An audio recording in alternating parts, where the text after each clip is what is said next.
Welcome back, everybody. So did you talk about anything besides what I asked you to talk about? I'm sure you did. That's okay. All right, so you've had 20 minutes to kind of talk about this digital segments and personas that I introduced to you from TNS, Kantar. And what group would like to go first to kind of talk about what you guys concluded from this idea of segments and your segments and how you would market to them? What group would like to go first? I can go first. Okay, well, you're on. You got the screen if you want to. You can share your screen if you want. We didn't have time to make a PowerPoint or anything, so I can just kind of talk it and let you know what we discussed. So we kind of came to the conclusion that we were in between knowledge seekers and communicators. We definitely weren't influencers, and that we were more of knowledge seekers when we were actively working. We wouldn't use social media as much, but now that we're not working as much, unfortunately, we're on those platforms more. Now to reach us on those platforms, obviously we're Googling a lot on Bing, or looking up things on Google and Bing to get our work done, and then they would reach us with targeted ads on the platforms that we're scrolling through. So we may not access the platforms as often, but they'll know our search history, and then target us that way on those specific platforms. So kind of like what we were talking about before, if we're Googling something, then it shows up on our Instagram feed or on our Facebook feed as well. And your group then was made up of some communicators and some knowledge seekers, basically? Or yeah. Well, we kind of bounce between the few, or both of them actually. Kind of that we were more of a knowledge seeker previously, and then kind of transitioning to a communicator. But I said, I know something you said was that we're constantly updating our life on social media for the communicator. But I think we said we're kind of just more patrolling the platforms and not necessarily updating it with posts and stuff. I said I'm not sure that anyone's actually interested in what I have to say on the platforms. So Walker, who was in your group? It was Sam. There, you guys want to wave? There you go. So Sam, Jill, and who else? Sorry. It was actually just us three, because we had the Jill do not use one. Yeah. Okay. She didn't want to join our group. All right. Thank you very much. Okay. Who wants to go next? All right. Shireen, go ahead. Okay, so with my group, we're majority of us are communicators and knowledge seekers, but we did touch on all six of them, since we do have families, and we talk about how to advertise for each one. So I'll just briefly go over most of them. For influencers, I think we'll advertise using TikTok and Instagram. They're more targeted towards younger viewers. Use YouTube and sponsor ads. We would offer them a hotel stay for the night to experience, and they can make reviews and comments about them. With communicators, I think using influencer viral videos to influence them and to come into the hotel would be a great way to reach out to them. And showing Instagrammable moments by ads, I think it will provide them it'll influence them to come to the hotel and show, and they want to experience, and they want to come out and do those things. With knowledge seekers, we would show them Google ads, since they typically Google everything online, and sponsored ads. With networkers, they're normally young executives, so we'll use LinkedIn. For inspirers, we'll use they don't really use a lot of social medias. We'll use mobile games. They typically have, those games online on their phone, and that's probably what they're typically used to using right now. And with those games, we can still add sponsor ads to them in the beginning of the game. So I think that's a good way to reach out to them. With functionalist, we will use emails, and I think using reaching out to a younger generation to get them to reach out to them. For example, we'll provide content to convince them to convince their mom or their family to try out this new ski resort. I think using younger generation to convince their family to use the hotel would be a good way to do that as well. So yeah, just quickly went through everything. Thank you very much. You kind of nailed it there. I think Thank you've you. been able to apply the segments related to the different tactical ways. And these tactics all kind of work together, as I talked about earlier. So you also mentioned that as well. Who was in your group? Louis, Lori, Ronnie, and Sam. Very good. Well, thank you very much. That was awesome. Okay, the next group, please. Yeah, go ahead. Sure. Yeah, we'll go next. So our group comprised of a little bit of a blend. We had a couple of communicators in there. We had a little bit of knowledge-seeking network blend in there as well, and a tiny bit of an influence blend as well. So we talked about those areas in particular. With the communicators, I find the communicators tend to be a little more generalized because they've got more wide-ranged web presence. A little bit of Facebook, a little bit of Instagram, a little bit of TikTok, a little bit of LinkedIn, but it's all very casual. So when we market digitally, I think what you can market in any one of these platforms and be able to reach out to communicators, and it's really using what their screen habits tend to be.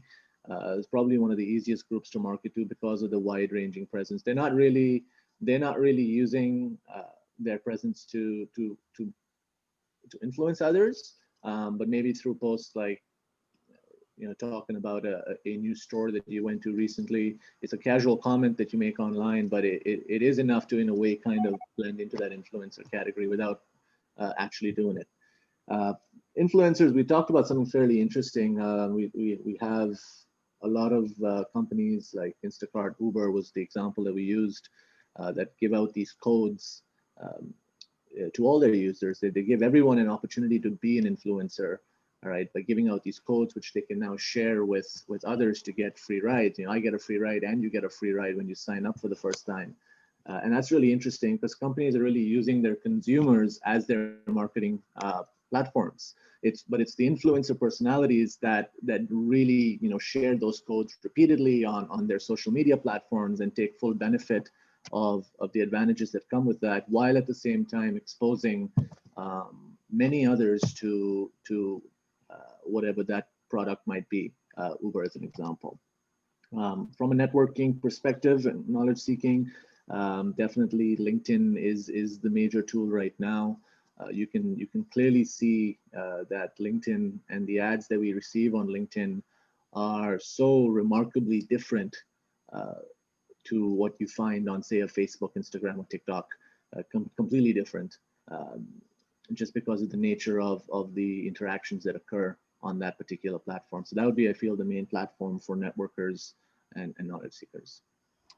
Very good. Yeah, you guys also have really done a good job of explaining how to relate to those different segments with relating to those tactics. So I congratulate you on that one. So good job, guys.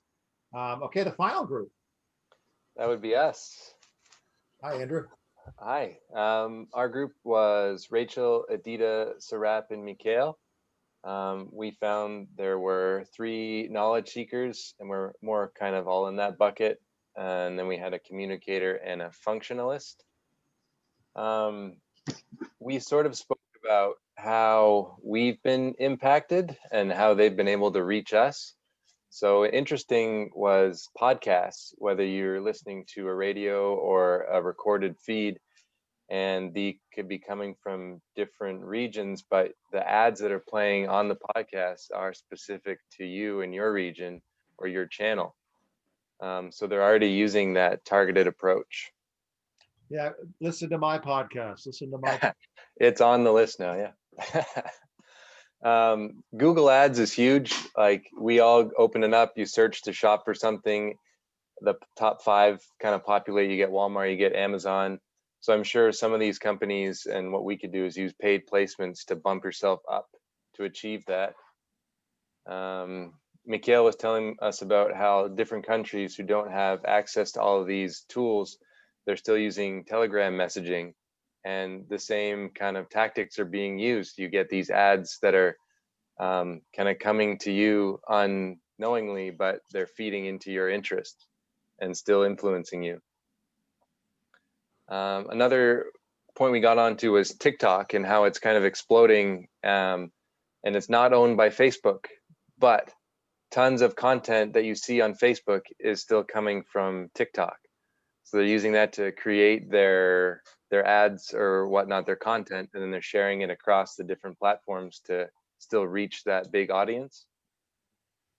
And then going off of that, especially in hospitality, you try to develop your growing segments, some of your international business, but all of these different countries don't use the same channels. Like China and some countries have heavy restrictions on Facebook and some of our social medias. So you can't just create a blanket ad and spread it across the world, because you only reach a tiny, tiny market, especially if you're trying to grow specific segments. And then how we have done some of our research using LinkedIn as an example to gather information, who is still open for business or who is seeking business, and then you can use Google to kind of expand your search, but you're not wasting time reaching out to clients who aren't currently active. So kind of filtering things down. Very good. Thank you, Andrew. That was really great. So all of you kind of nailed it. I congratulate you. And that was the whole idea, to get you thinking about your own segment and how you might market to others. And, so if you're talking about a functionalist, how are you going to reach a functionalist, guys? By fax. Email. Facts. I know. How are you going to reach a functionalist? You gotta be quick. Email. Email, Email, radio. right. And then how are you going to use your influencer? What are you going to do with your influencer? What pillar? Sentence. We have talked about 4 pillars, which are access, engagement, advocacy, and conversion. What pillar are you going to try and you really focus around to get the influencer to help you? To advocate. Advocate. Advocate. Yeah. Okay. Right. That's the key here. Okay. So using advocates, especially in hotels, right? So a lot of times, really great community managers will invite social media influencers in to film some special things that are happening within the resort or the community, or maybe you have a really famous chef that you want to profile and create a series on Instagram or on YouTube, and then get the influencer to help spread the word and really talk about it and get it out there for you. So that's I it. think that's a technique that a lot of, sorry, this is Jill. Hi, Jill. Go ahead. So I think that's a technique of a strategy, I would say, of a lot of marketing managers of, it's very specific, especially for luxury hotels, like Yes. the 4 diamond to 5-star, 5 diamond hotels, just because they want to be as local as possible.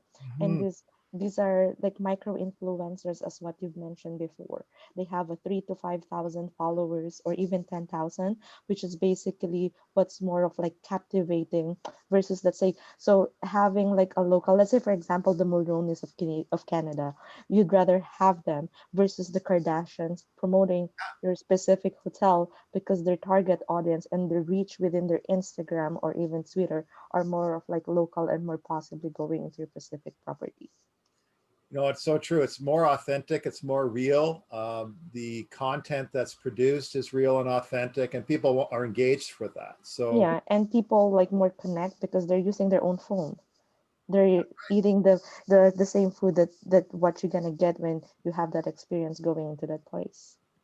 Yeah, and the other thing that's assisted in this is the new platforms like the new iPhones with the amazing and the Samsungs with the incredible cameras that are out there, because they allow you to produce content really easily. Now, I just did a photo shoot yesterday, for example, and I have my expensive camera I brought and video this and that. I hardly used it because my iPhone was just as good, and it's easier to access the content quickly after we did the actual photo shoot itself.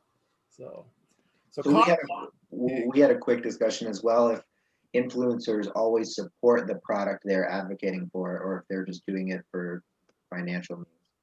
Well, sometimes it's actually better to have your brand fans. So I'll give you an example of that. A lot of people love Nike. Like there's a good group of fans of the Nike brand. And so when the Colin Kaepernick situation happened, everybody know what happened there?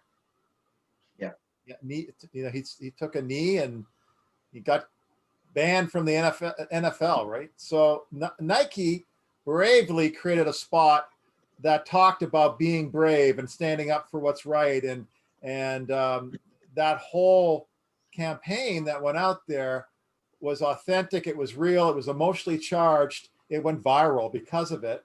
But in addition to that, others, they didn't even do many ads. They just sent it out there, and people who were passionate about this advocated for it and spread the word.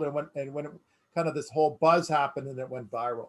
And so that's because it really had an effect on people's psyche and on their heart, that they realized, holy my goodness, what's going on here, right? So this world of digital is about this, and authentic content's really important, I think, and personalization is really where it's key. So what I'm going to do, guys, I'm just going to do a quick finish up of this, and then we're going to have a break, okay? So you can go off and relax a little bit. So, so this idea of personalization really revolves around understanding how people use the internet in an effective way, and to use it. Can you guys see my slide? Thank you. Okay, so understanding the digital user, you got to first start off with the question how you access them. And you need to know this because, and where they are in terms of the landscape out there and where you're going to get to them.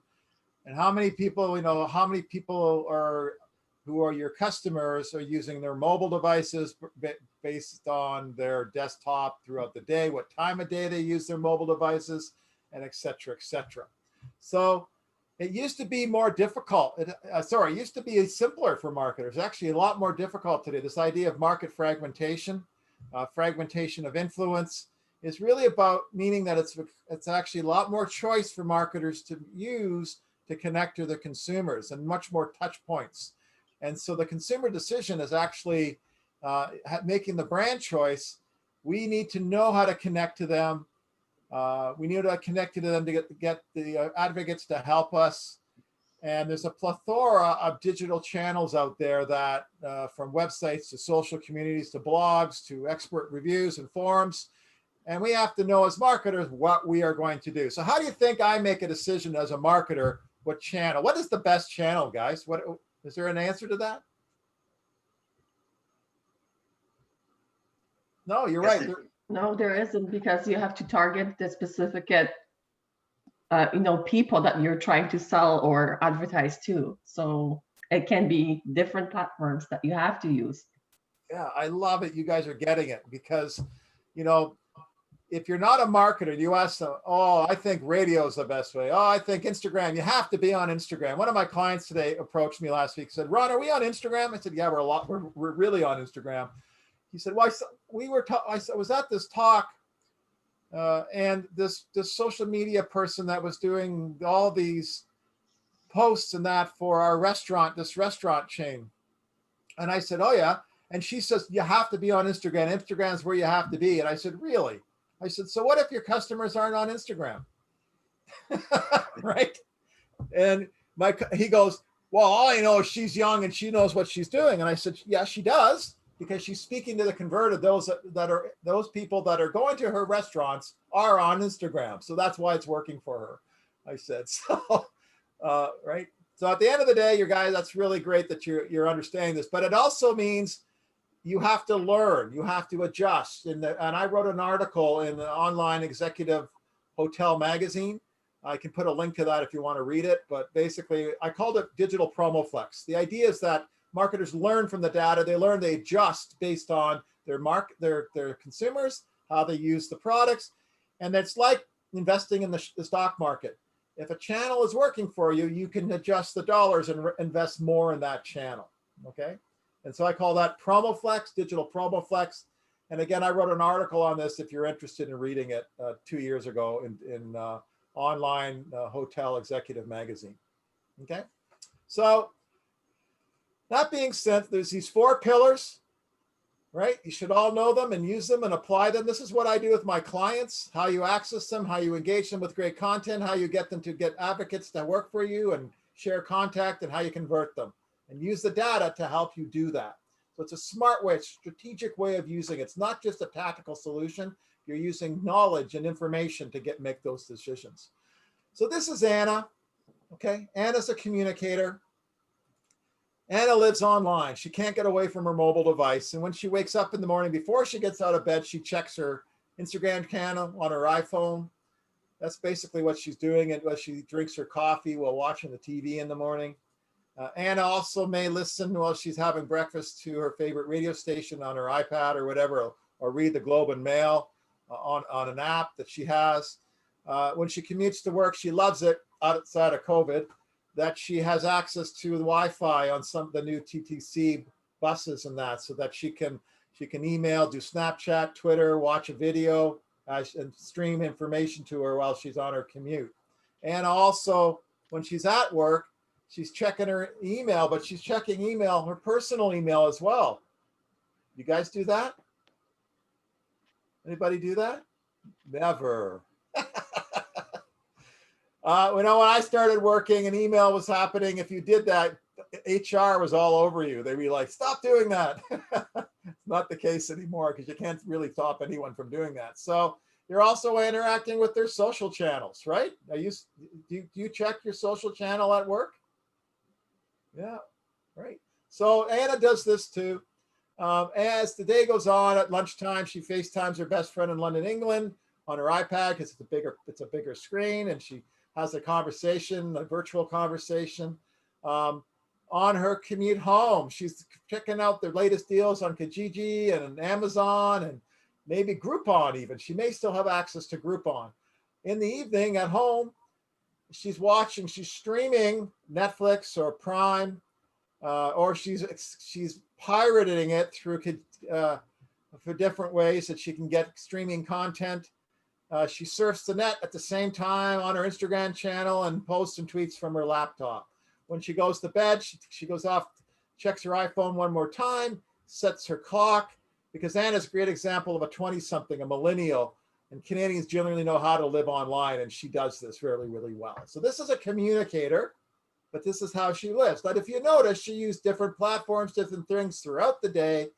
And therefore, understanding her behavior, if you have her, you're trying to attract her as your customer, is really important throughout the day.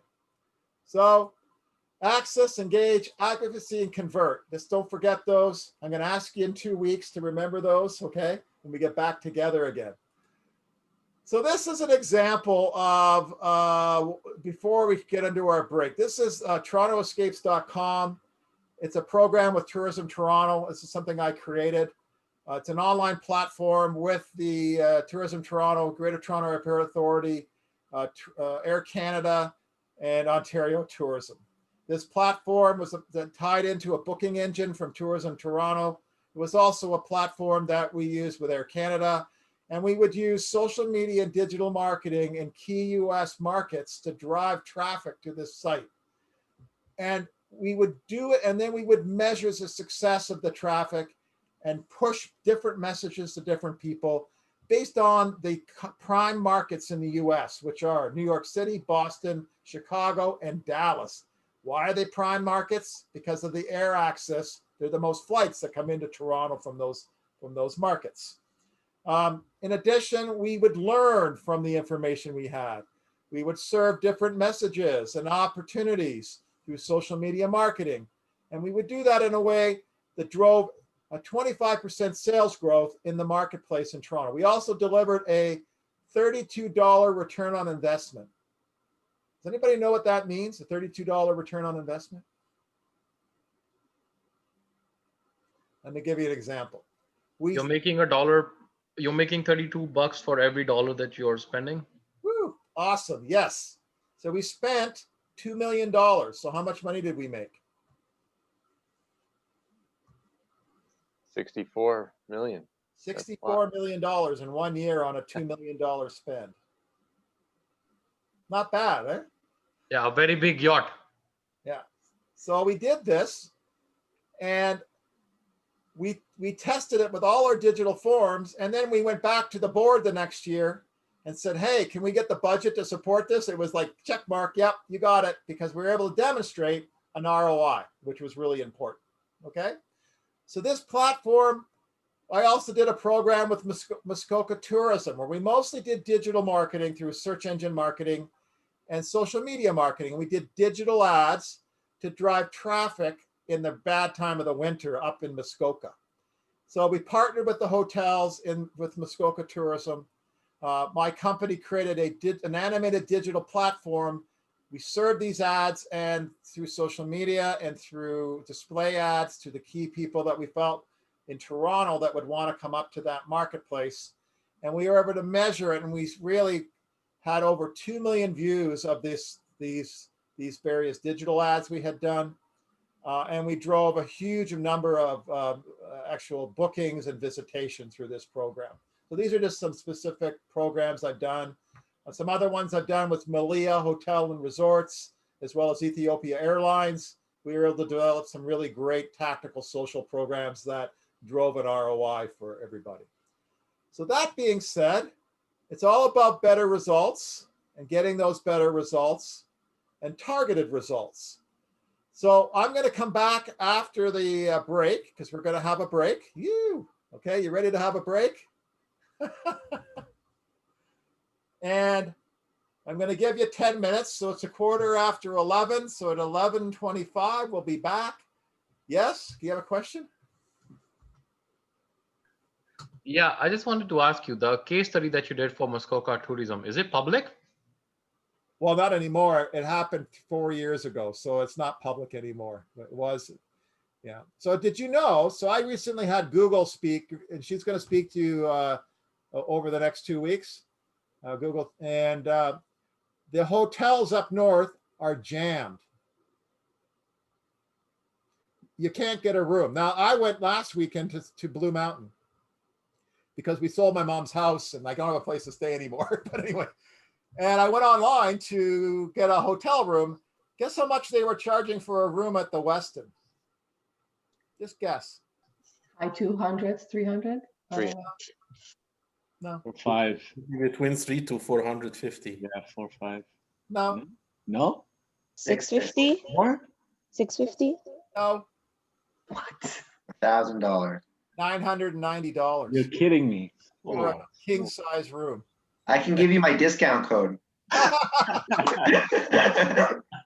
you tell me. So I ended up $340 at the Blue Mountain Inn, which is nice still. And it ended up being fine because they were having a parking lot concert right outside the inn. And I had a balcony that looked at the parking lot, and it was a tragically hit cover band, and they called it the Proactively Hip. It was amazing. So I was Oh, wow. yeah, it was cool. So anyway, little story for you.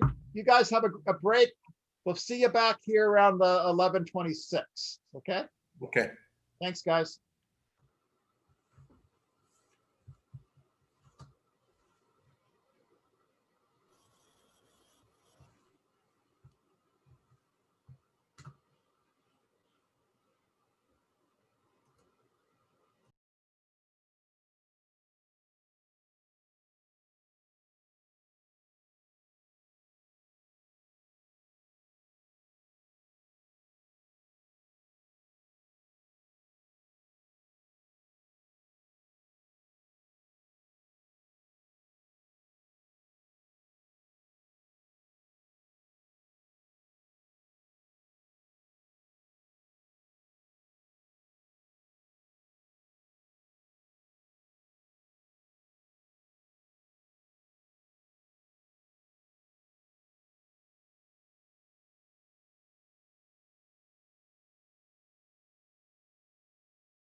Well, welcome back, everybody.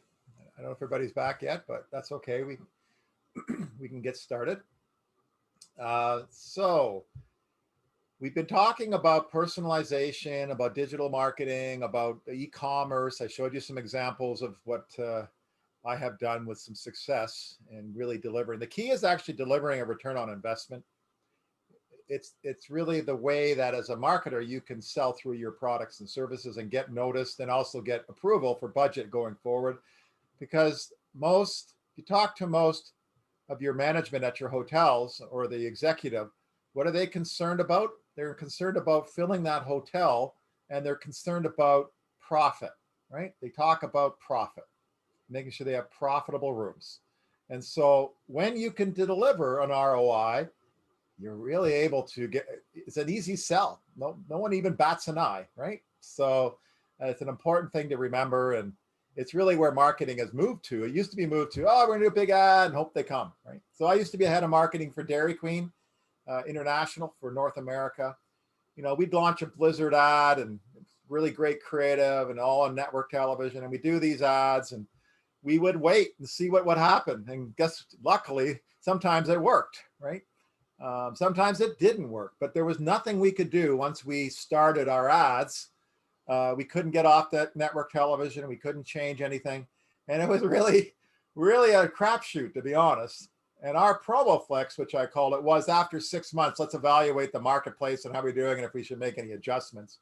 Promo flex today is ongoing. If you don't think something's working for you, you can stop it, change it, move it, adjust it, and change course very quickly, which is a much different situation than 10 years ago or even 15 years ago. So things have changed dramatically. So now I'm going to shift. And so what's happening for the next hour before we have lunch, it's actually less than an hour, is we're going to talk a little bit more specifically about social media marketing. Then at 12:15, I'm going to let you break, okay? And have a 45-minute lunch. And we're going to leave the channel open so you can chat with one another or do what you want. And when we have lunch, and then I want you to be back though at 5, right at 1 o'clock exactly, because that's when Jason Hunt's going to be joining us. And I think you're going to really enjoy what you get out of that. The other thing I'm going to do before, and then he's going to finish, you know, and I'm going to just wrap it up. And I'm going to ask you a couple questions and let you give you some other homework you have over the next 2 weeks with my content, okay? So part of this class, when you end this class, you're gonna have a Google certification. Okay, you can put that on your resume. You're gonna get Google certified. And I'm not marketing it, but I'm asking you to do it as homework at the time that we're away. So that being said, let's just jump into this social media world. Are there any questions so far, what I've covered, or anything anybody wants to say, or randomly tell me anything you want? Any random thoughts? Okay, good. I guess. So here we go. Gonna get going again here for you.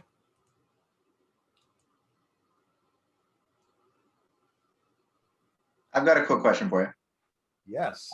Out of all the different companies you've worked for, do you have a favorite? Yeah, BBDO. Why? Because that's where I learned my craft. I had great mentors. I had an amazing culture. I got to work on world-class clients. And I really, really enjoyed my time there. And I learned a lot there. So that's probably my favorite client. But my favorite client, I guess, would be, good question. It was probably Microsoft, because we worked on the launch of the Xbox and Xbox 360. And we did an experiential marketing campaign across Canada. We hired about 60 people to create these experiential marketing teams. It was the beginning of social media marketing. So we armed them all with mobile devices to capture content around the tour that we were doing. Basically, these buses, we took a Winnebago bus or a big, huge, like Greyhound bus, and we decked it out to make it look like a virtual Xbox, as it would pull into a campus somewhere, university campus or college campus. It would open up and we would do a big show. We also partnered that show, that experiential marketing application with with Much Music, and we did a VJ search as well as part of that tour. So we were launching, getting people to try the games, and we were doing a VJ search at the same time, and then we integrated it with our social media marketing on the side. So that was a real fun one to do. I didn't go across the country. I was managing the whole company, but I thought that was very creative. It was a great integration of experiential with social media marketing, and that was a really, really cool one. Now, I'm going to just jump into this, but thanks for the question, Andrew. So, oh, this is not the slide I want to start on, so just a minute. Here we go. Can you see my PowerPoint slide? Thank you. Okay, so we talked about the 3 seconds, okay? It's not cheap sex, it's actually marketing, okay? So try to get you to laugh there. And the reality is you only have 3 seconds to connect to your consumer with great content and engaging content. You need to access them where they live, and don't forget these 6 segments we talked about earlier. Now, a lot of times in the marketing world, where I worked in the travel tourism sector, we use this travel purchase cycle. So this travel purchase cycle was a way for us to identify the various stages people go through when they're booking a trip and booking hotels and airlines and travel experiences that they have. And so basically it starts with dreaming, okay? Actually not, and you all dream, or consumers dream about where they want to go. And that's fueled by their past experiences, as well as content that is sent to them to inspire them to think about a travel or a trip or an experience, right? So if I'm thinking about dreaming, what tactics do you think what channels do you think I might use to inspire dreaming, guys?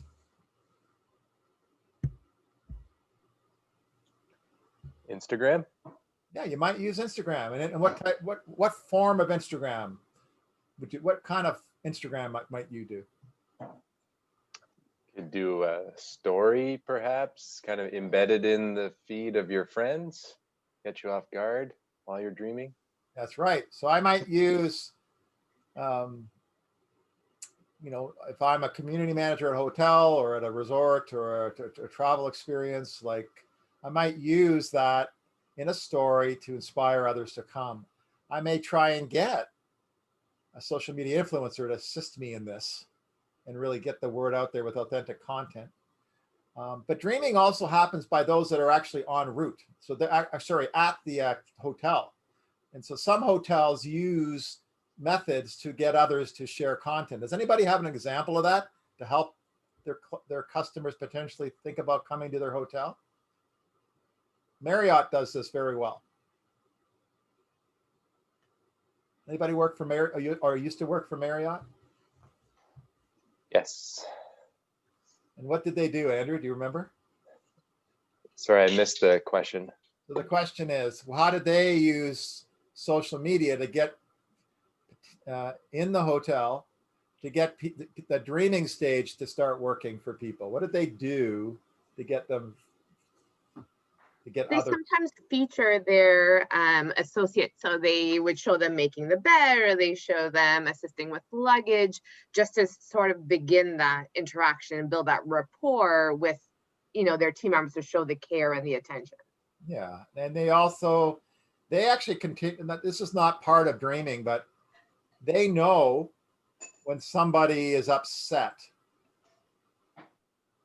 at the hotel, when they post online, like, oh, I had this was awful, and I didn't like that, and my room was dirty, and whatever. So how did they know that? People using hashtags, or sometimes they're tagging the hotel itself to get the attention on whoever controls the account. Yeah. In addition, they have a tool called social media listening tool.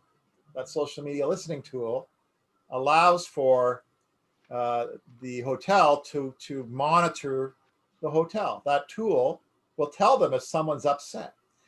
airlines do use this too. So I have a friend, he used to travel, he's one of those super elite flyers for American Airlines, and he used to be a partner in my company.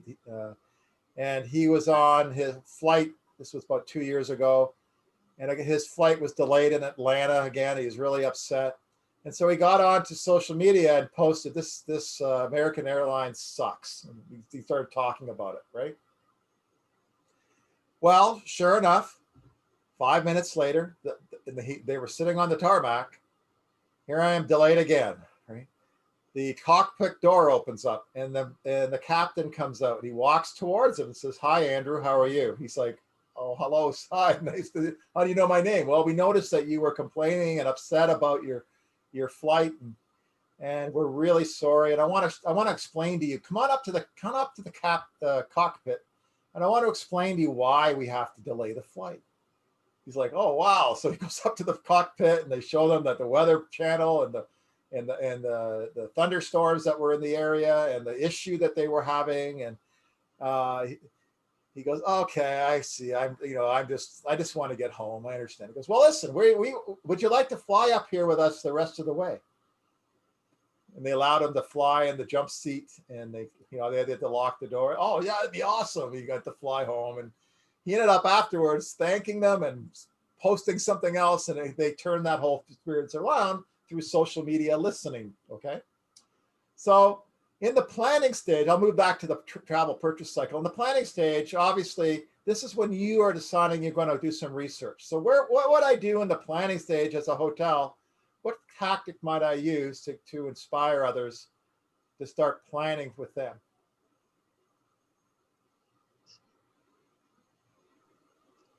I see a lot of videos. Yeah, that's one way. So they may use social media, they may use YouTube. What else might they use? Remember I said 94% of people start their path to purchase there. What might they do? Google.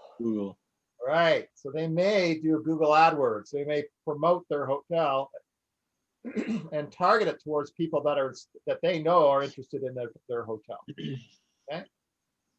Now the booking phase. So when you're in the actual search engine on the site, a lot of times marketers will use cookies.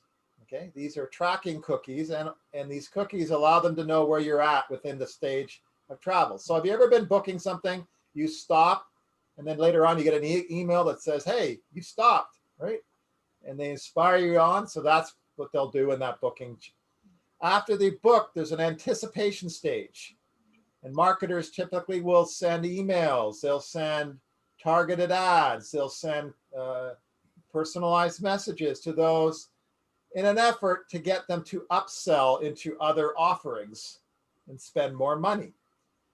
As you're traveling en route, a lot of times the marketers will buy ads on the flights so that there are ads being served to them or on the plane, or they will do social media posts and send them to them. At the destination, they encourage them to share their content through various tactics and means to do that. And then on there, done their trip, you get the dreaming phase. So the destination phase assists them in the dreaming phase for other new customers that are coming out there through advocacy and other forms. So we used to use this travel purchase cycle at Ontario Tourism, and an effective way to really understand someone's travel experience, their path to purchase, and where we could intercept them at various times to inspire them to book travel and to book hotels in the province. Okay. Has anybody seen this video before? No. So I'm going to give. Anybody seen it? They don't know what it is?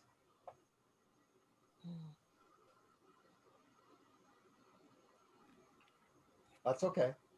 Why don't I tell you what it is?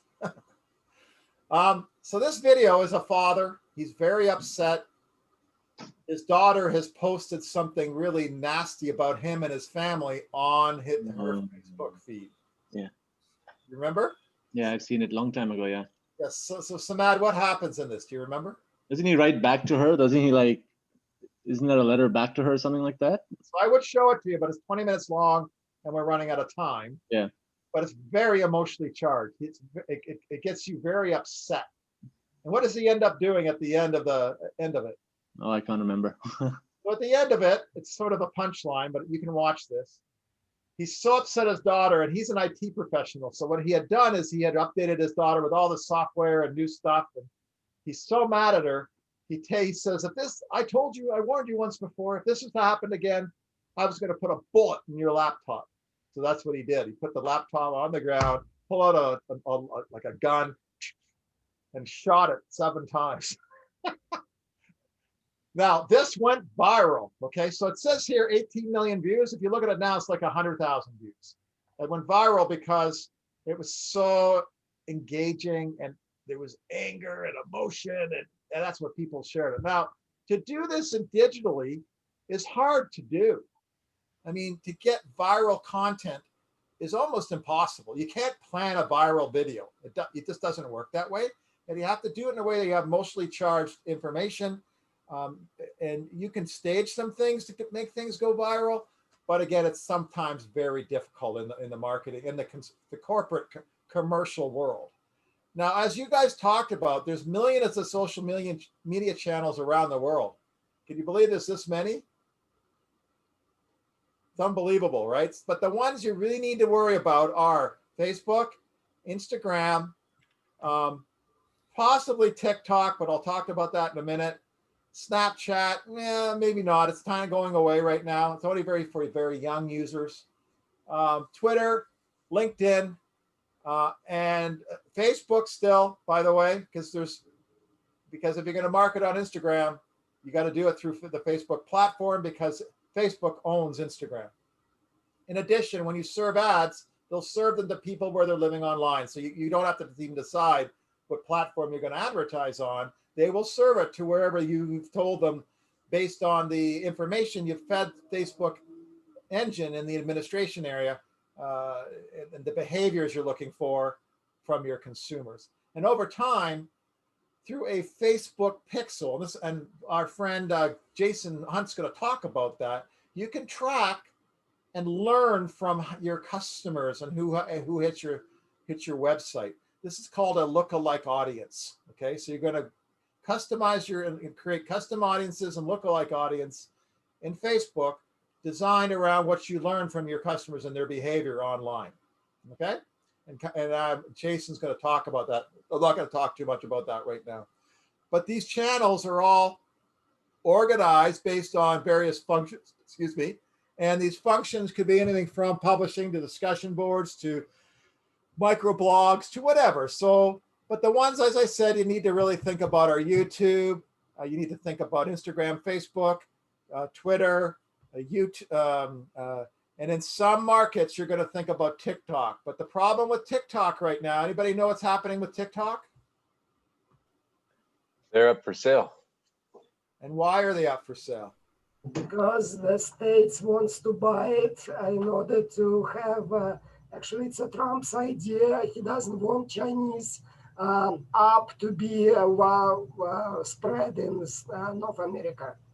That's right. And so just like Huawei in the US is banned because it's a Chinese company and the 5G network they're trying to put across, they're afraid that the Chinese government is going to steal the data of individuals and use the data unethically.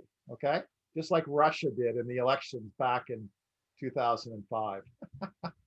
So all these channels are there, and social media marketing basically is this. It's really about developing relationships. People develop relationships and everything like that. So what I want to do right now is I want to talk about the, I ended up giving you a discussion post, and I got to most of them, but I ran out of time to get to all of them. But this discussion post was really about, I'm going to change this here.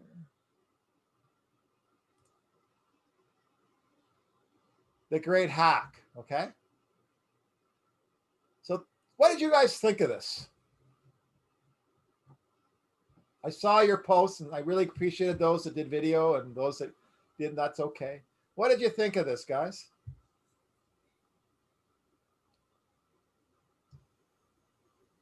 I think we're all aware that our information is or would be utilized in these apps. We just didn't sort of compute how that would be used or to the extent that it would be used and by whom.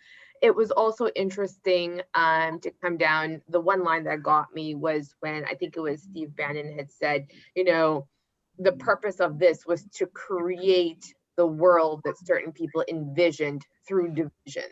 And that was really interesting, is that these platforms, while there are groups that are trying to bring everyone together, the primary focus of this data was to create division, to create, there's, you know, a group of people out there that have envisioned what this new world should look like, and they're using us against each other to do so. So that was, you know, you never really think all the way down the road to that point, but to see that how we're being manipulated that way, just by sharing things that we do in our day-to-day lives. So that was definitely, I think, the part that stood out to me and that educated me that far. It's I guess it's that sort of blind ignorance that you tend to have for the sake of connection and being relatable and up to date.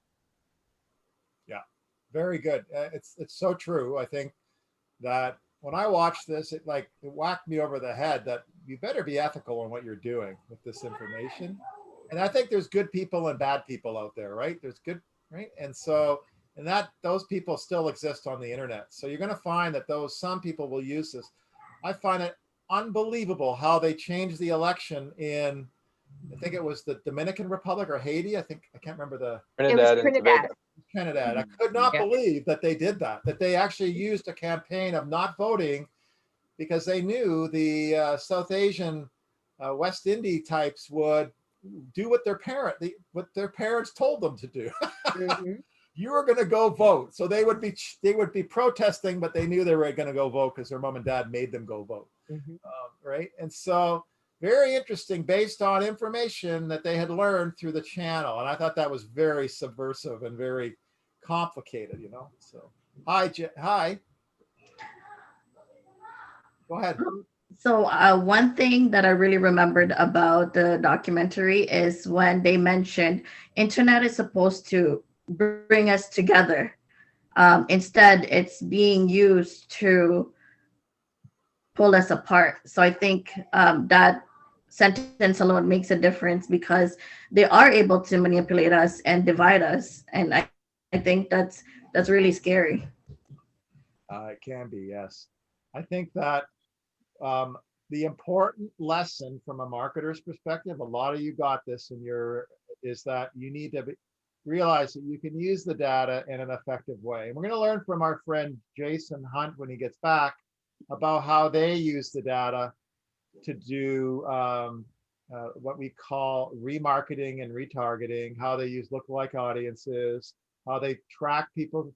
And actually, you can find out through any website, he's going to share this with you, where if you're being tracked. Okay, there's a way to do that by the Facebook pixel. Okay, so he'll show you about that as well. The other thing that's happened in this digital realm is that, and go back to my slides, 1 second, is that social media is continuing to grow, and the timelines of social media is unbelievable. So I want to share with you kind of how this all has evolved. Okay, so let's just watch this quick little video, and I think it's pretty fascinating.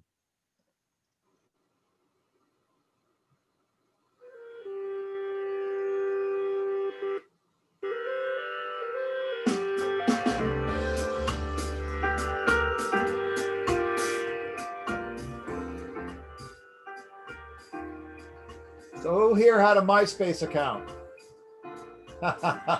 Who still has a MySpace account? You should check. I do, and I didn't know I did.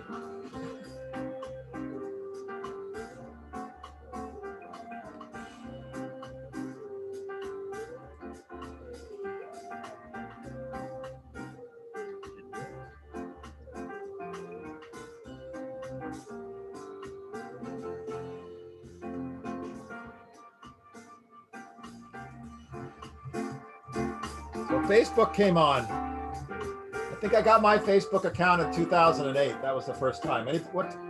Anybody on at 2008? Yeah.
Almost there.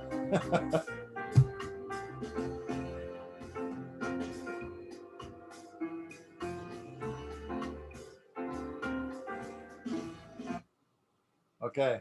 Was anybody surprised by that?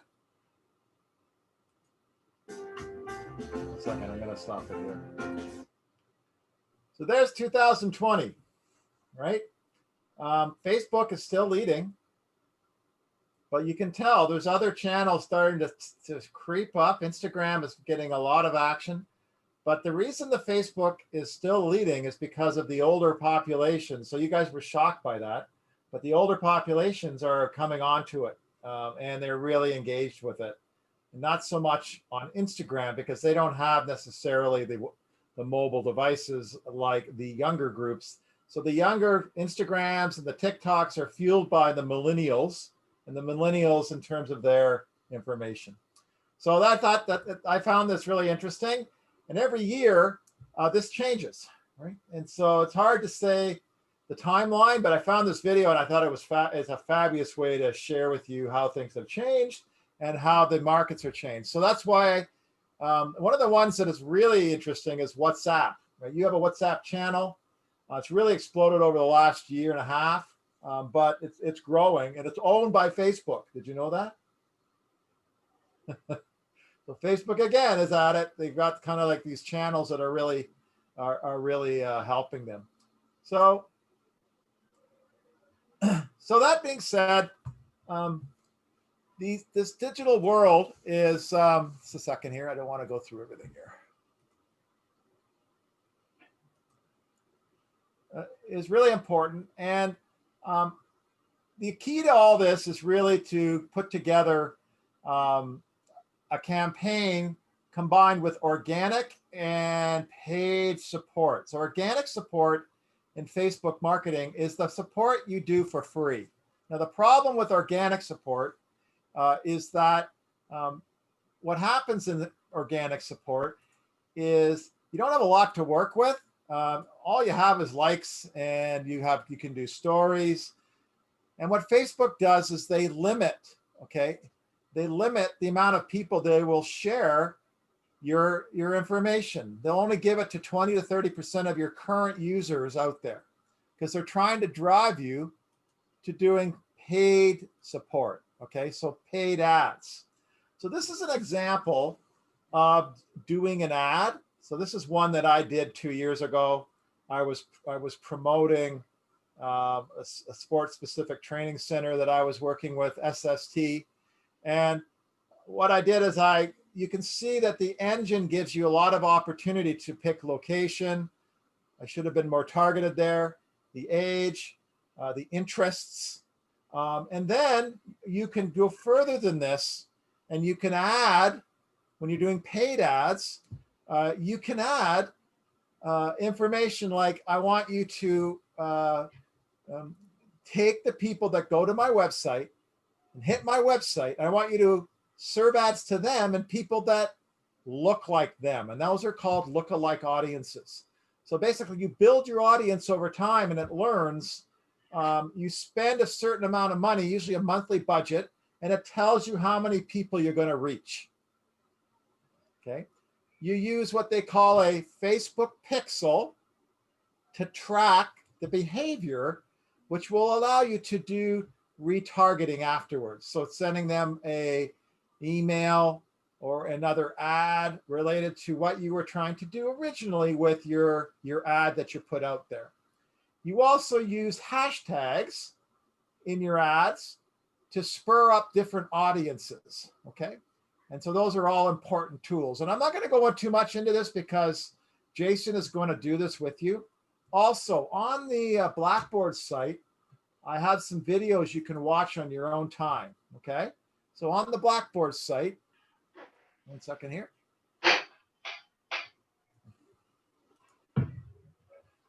You will see in here, I got to find it.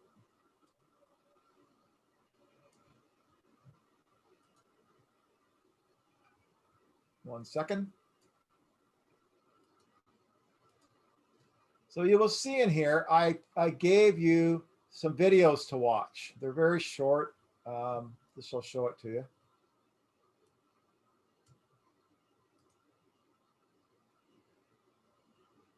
Some interesting stats before I go into that is, and I also gave you an article to read, that social media influence and also participation has grown significantly during the COVID crisis because people have more time at home and they're bored. And so what's happened is there's been a decrease in ads being done because advertisers have stopped advertising because we went into certain phases, but there was an increase in number of users online, okay? This is continuing and it will shift as we get, but marketers are being savvy right now and we're marketing and we're having a lot of success. So I'm having a lot of success with some of my clients right now, more than I've ever had with some of these marketing programs. In addition, as I mentioned, you can learn about SEO. Does anybody know what SEO is? Anybody heard of search engine optimization? Anybody heard of that? Does anybody know what it is? Trying to find like the keywords that'll help bring up your company so that it's found by more users when they're searching. That's right. So thank you, Lori. So basically, when you search things, websites are fueled with keywords that allow you to find them based on those keywords. And usually there's top performing keywords related to each website, or phrases. For example, if you were running the website of, I don't know, maybe it was the Drake Hotel, right? You would tag that hotel with specific keywords in the back end of the website and in the content on the pictures through what they call meta tags, as well as what you write about that hotel and through your social media to increase the ranking of those keywords related to your hotel, okay? In addition, if you watch this video on your own time, I'm gonna let you watch it, you can find out that SEO is based on two key principles. The founders of Google basically use what we use in medical research. So when you do a medical, let's say you find the cure for COVID. Well, that cure for COVID, that will be published in a medical journal. That medical journal, therefore, will be referenced in other studies afterwards to make it better. And so the more something is referenced, the more credible that study is and how real that study is. So they applied that principle to Google. So basically, when you Google something, it also looks at the credibility of the sites that are out there. The ones that have the most keywords and the most credible by other people recommending those sites, they're ranked higher on Google. Okay, so that's basically how it works. And if you watch the video, you'll see he talks about California sandals in his example, but it's a really good video that way. I also gave you a video to watch if you'd like on, should I spend my dollars on Google AdWords or should I spend them on, trying to get better SEO optimization for my website? And I think that's a good one to look at. So the other thing that I wanted to share with you today is all this, I'd use a tool. That tool is a marketing tool that I bought into, and there's a couple of them out there. This is one of the best ones. It's called Vendasta. And what Vendasta is a marketing platform that I use with my clients. And I'm just going to share it with you for a second.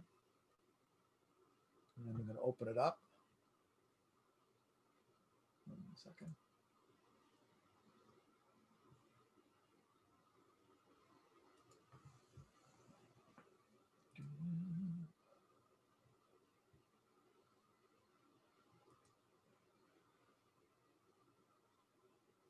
One minute, I can't find it. Desktop one.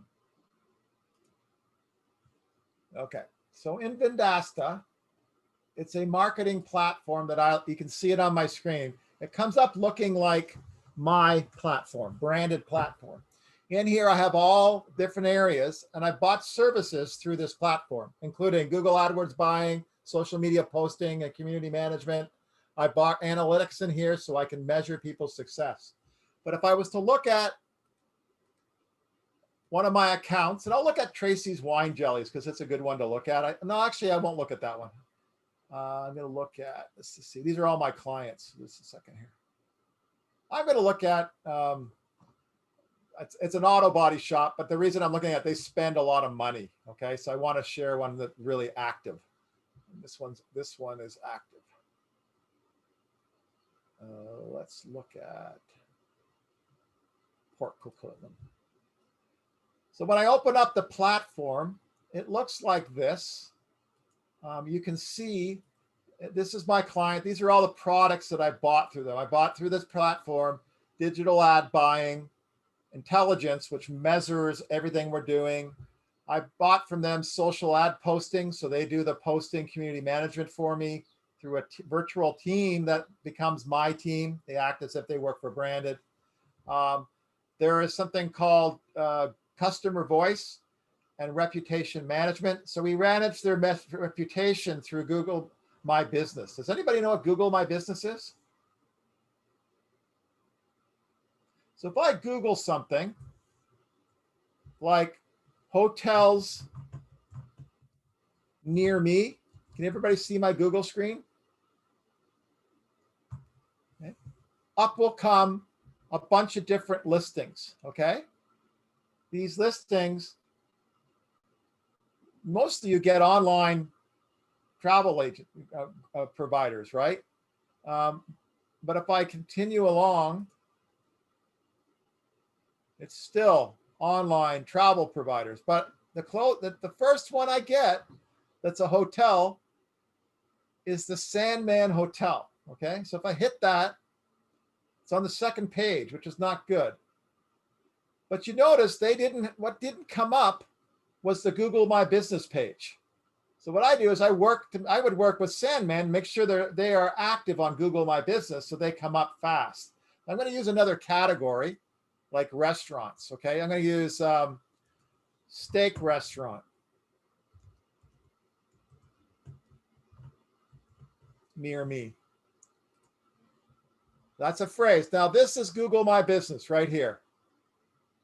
So what you get is you get 3 of the top steakhouses in Oakville. This is location based, near where I live. And if I look at this specifically and I hit it, like the Chop House, up will come, and I hit on it here. You'll see here, you can hit website directions, you can call them. And so what we do is we use Google My Business to track people. And we track conversions, and what we track is actual leads. Leads are based on getting a booking or somebody to go to that restaurant. And we track all this, and this is what it looks like. Now, if you're not in Google My Business, you won't come up on this list here. Your ranking in Google My Business is based on your stars, your reviews, and how many reviews you got. Your hotels would be the same way, okay? So in my platform, for example, I have reputation management. That allows us to manage the reviews, manage the platform, and manage Google My Business. I can look at this based on the analytics tool that I put through. So this is how we measure the success of our programs. And hopefully my internet will work.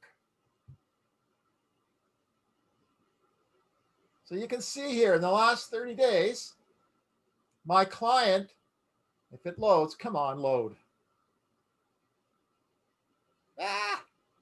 It's thinking. There we go. Okay. In the last 30 days, we served a bunch of ads. We got 25,000 impressions. An impression is how people that viewed the ad, okay, saw it and looked at it for more than 3 seconds. We also did a bunch of posts. We got 541 impressions just from community management, just from posting 2 to 3 times a week on their specific Instagram page and Facebook and Twitter page. We got views on Google My Business. Look at the Google My Business views, okay? 12,000 views. We got lots of engagement happening. We got 2 reviews from Google Reviews. And then we converted the conversion numbers off. We actually got 134 leads. And from there, we track it another way in terms of conversions. I'm only supposed to deliver leads to this client. They have to convert and let me know how these leads turned out. Okay. So this platform allows me to measure, you can look at a full report if you want. I like to look at a monthly view, not a weekly view. Let's look at September. I can also look based on a custom view. So I could look over time. And if I look over time based on COVID, you can look and see that this has grown dramatically, okay? Sorry, this is moving for me. So this is called Vendasta. This is a tool we use. There's a social media posting tool in here. I can show that to you as well. This tool allows my team, which I have outsourced students, and I have Vendasta people working as if they work for Branded. And within Branded, they can post on a calendar. So this is an example of the calendar. Okay. And we post on Facebook, Instagram, and Google My Business for them. And so you can view the ad that went out. So this is one of the ads we did. Okay. This was they have new mechanical, and this was a digital ad we did for them, a digital post. In addition, you can look at what happened on Friday. So they're introducing brake changes. So we did a quick little series of posts around this idea. Are you kidding me? So the idea is you can use this platform, schedule things ahead of time. You can look at customer posts. Okay, these are customer comments and posts. We did a contest. This person asked who is the winner. We didn't respond to them. That's bad. That's my fault. I should have responded to them. They've launched this thing called Linex in their location, which is a spray-on thing for these trucks, and they did a grand opening event. So people commented on that. I missed it. Couldn't get off work, someone said. So you can look at all the activity based on customer activity as well in this platform. So that's a lot of information. We only have a short period of time. I'm going to break for lunch right now. Are there any questions before we break for lunch? Ron, I have a question. Actually, I'm not sure if I miss it, and if I miss it, my apologies. Okay. So it's very interesting for me, the one that you, I didn't know it before. Let's say you post like restaurants near me, and it's always like a question in my mind. So restaurants near me, and let's say Chinese restaurant near me. So Yeah. you could see all these Chinese restaurants close to my house, and it always, wonders me, how did they show up in Google? Like, is it like the Google satellite feeding them that there's like, something like AdWords or like words related to that or whatnot? But now you showed us how it is. My question to that, first, do they have to pay for it? I'm not sure if I miss it. So let's say the Chinese restaurant beside my house. So is that restaurant paid for it to show up? And secondly, I think my question is, let's say there's a barber shop down the road, and do they have to do this Google My Business? Otherwise, they won't show up if I Google barber shop near me? Let me show you something, okay? Mm-hmm. This is my Google My Business account. Just a second. I have all the, I'm just going to sign into. These are all the companies. I have a bunch of them, right? That I manage in Google My Business. It's the back end of Google My Business. Okay. So if I don't know, let's see here. I'm mostly managing these ones. So if I look at Colorworks Express Oshawa, we're posting in here. So we do posts. You can see those posts. Okay. We are doing, we look at the reviews in here. So these are the reviews that they got. What's important in Google My Business, it's free, okay? It doesn't cost you anything. All it does is cost you time paying somebody to manage this ongoing, because it's very hard to keep on top of this unless you are a company that focuses on this all the time. So you can see we're up to date, we're focusing on it. When you get a review, you need to respond right away within 24 hours or less, okay? And the reality is, because that helps your ranking on Google My Business. The other thing that helps your ranking is that you're active in here with photos, so that you're making sure that all your photos have been put in here, okay? That you have multiple of photos, that you are using the service in here properly, and you can look at insights. So what happened? These are the top keywords people were using to find their site. These are the number of searches. There were 872 searches.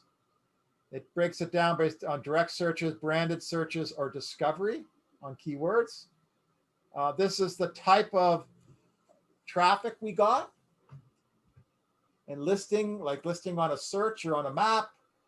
This is the actual customer actions. So we know afterwards if people phoned us or went to the website or asked for directions or messaged us, okay? And this tells us where our customers came from. So your hotel most likely is on Google My Business. Now, when I went to Google and I looked at that, the Sandman Inn was not on Google My Business. They should be, but they're not. So what would happen is if they were on Google My Business, Google would rank them higher just because they're on Google My Business. Okay. And they would be connected to their Google reviews and everything else that they need to be connected to. So I was a little more than you asked, but was that helpful? Yeah, it actually is. Okay. Thank you. Are there any other questions before lunch, guys? Hi, Jenna. Hello. Honestly, I just wanted to know what airline put your friend up in the front to enjoy the view from up there after he complained on social media. It was American Airlines. That's hilarious. Love that story. Thank you. Any other questions, guys? Okay, I'm going to leave the channel open. I'm going to put myself on mute. I'm going to get some lunch. You should get some lunch. Come back. Hey, Jen, I see you play guitar. Yes, but it's it was a quarantine purchase, so So I'm a guitar player, guys. Wow, fancy. But so during COVID, I've managed to rediscover my passion for music, and I'm taking lessons from a Juno guitar player. We wear masks, and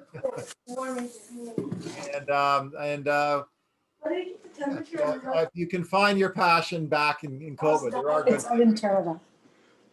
You definitely did. Anyway, guys, I'll let you go off to lunch here. I'll leave the channel open. I'm going to stop recording because you may talk about things that you don't want on the recording. And if there's any other questions, let me know before we. I'm in a new room. Oh. I don't know if I told you about breaking my leg, so I have to get on this bike. Okay. So anyways, that's why my hair's pulled back. All right. So a couple things I'm just mentioning. So normally our sessions would be 9 to 1, but because Jason was unable to make it earlier, that's why we're going to 1 and up till 2. But we totally get that if you only bargained, you only scheduled yourself to be available during 9 to 1, totally get it. So do your thing, and you can watch the recording subsequent if you cannot attend. Also, I will be forwarding an evaluation, just like you used to do in hard copy. Now, 2020, you're doing it. Should have done it electronically anyways. But anyways, it's now electronic, and you'll get an email from me. I do have one concern. I'd love to be sending messages via Blackboard because I can post it on the announcement and then everything stays there moving forward. But I'm a little bit nervous that some people may have only provided their work email message back in the day when they registered. So this week I'll post it both online on Blackboard and via an email. But in future, as we get moving along next week, I'd love you to update your email address at Humber to be the one that you really want to receive email messages at. And if you need my help changing that, you just ask me. Okay, so enjoy lunch. I'm going to disconnect too, but those that want to chittily chit chat, and you're going to leave it on without recording, Ron. And then, pardon me, we're coming back at 1 o'clock to see Jason. Okay.